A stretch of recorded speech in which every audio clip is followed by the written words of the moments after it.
Welcome to Church History 401. Welcome to Session 2. Welcome to Why Did Christians Get Eaten by Lions? So we're going to be looking a little bit at persecution. As Tertullian said, the blood of the martyrs is the seed of the church. The aim of this moment is to explore the development of the persecution of Christians, why they were persecuted, by whom, what it did for the church. So, in summary, this is about the journey from persecuted to persecutor.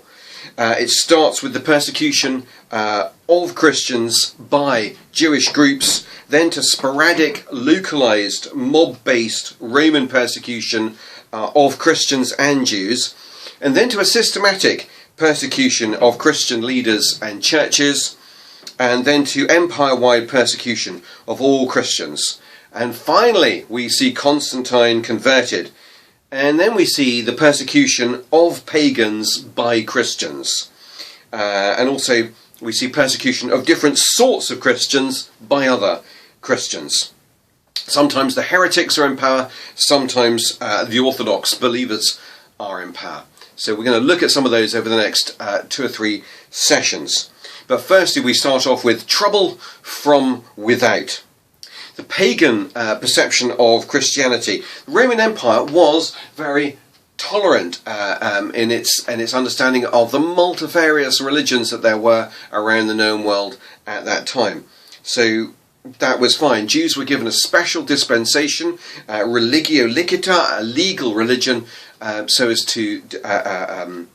that they need not sacrifice to the emperor, but may merely honour the emperor and pay a temple tax that would go to pay for, Caesar's temple in Rome or places like that. So the whole emperor worship thing. Well, at one level, it depends on what kind of level you want to view it at. To some extent, it's not actually about these Caesars seeing themselves as genuinely God and worthy of worship. To some extent, this is about respect. This is nearer to the canonizing of a saint. It's what celebrities do for the media and the royal family. So, worship of the emperor could be seen very similarly to allegiance to the flag. So if you'd be invited to salute the flag and pledge your allegiance to the flag, that makes complete sense to any American. But if you are an American and you see a fellow American not pledging allegiance to the flag, you're slightly looking at them and going, well, who are you? And I thought you were an American. What's wrong with you? Why would you not do that? Are you a terrorist? Are you one of us? What's going on here? So it could be that we might view this call for Christians to worship the emperor, we might view that merely at the level of what it means to pledge allegiance to the flag. All right, this is less to do with animals being killed, less to do with actual worship, and more to do with honour. But Christians decided, no, a line is a line, and this is where we're drawing it. And so for a number of Christians, this became the point at which they said, no, we're not doing that.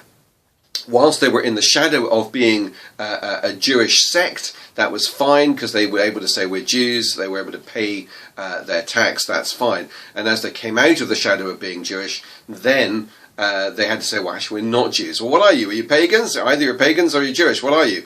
And the Christians had to say, well, we're something else. And that led to various bits of trouble.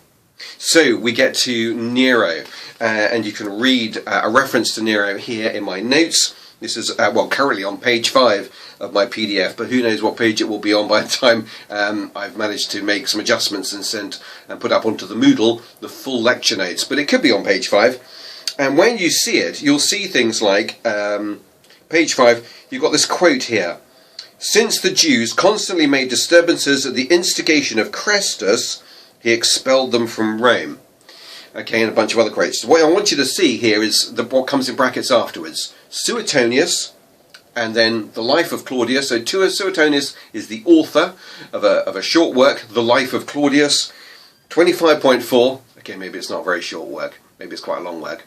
And then after it says NE2. NE2 will be New Eusebius, chapter 2, or entry 2. Okay, so now you understand what any 2 means. You'll understand what some of these other references mean when it says any 3, and so on as we go through my course notes. You're now understanding it. So we start off with a tolerant view, but we move on to this problem of, well, what are Christians? And in the process of doing so, we come across Pliny. Now, Pliny in 112, he's writing, he's a governor of Bithynia, and he doesn't know what to say, and so he what to do with Christians. So he writes to the Emperor Trajan, and he goes, "I've got these Christians. What do you think?" What we find that's interesting about here is that we discover the first understanding of Christian worship. We discover a curious sense of equality. Pliny has no problems with torturing. He describes them as 2 female slaves who were called deaconesses. Now, you shouldn't read that word deaconess in the exclusive, peculiar Anglican word that we use from back in the 1970s, 1980s.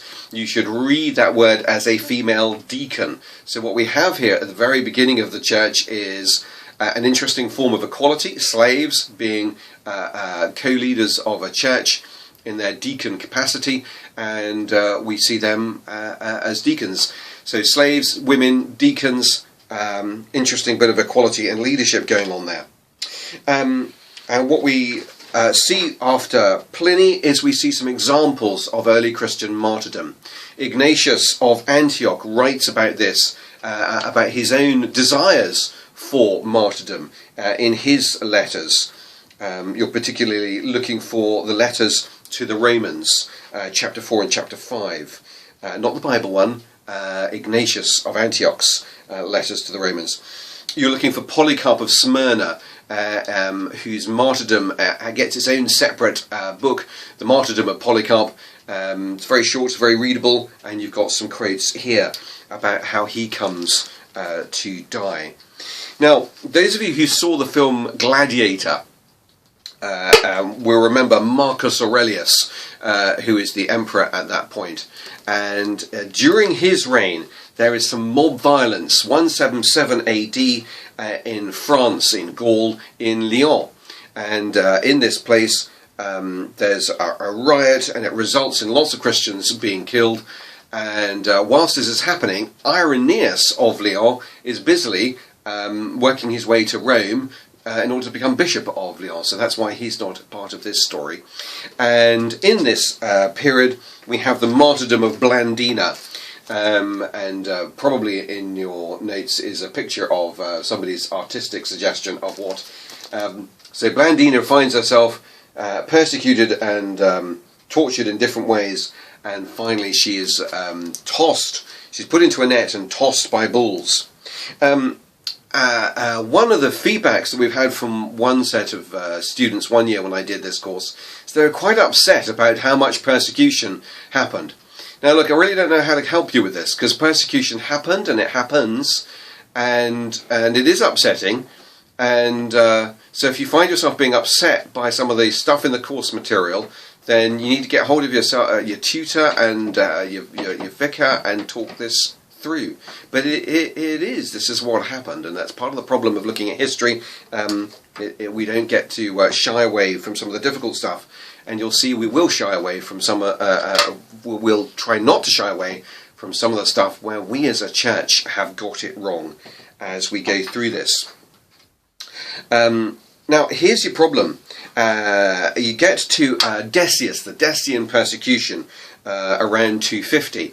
And here he starts to focus. We're going to arrest the clergy, step one. We're going to get everybody to offer a sacrifice to the gods of the empire. This is a real back to basics move. And in the process of doing this back to basics move, you're going to either make the sacrifice or you're going to face torture, possibly death. What are you going to do?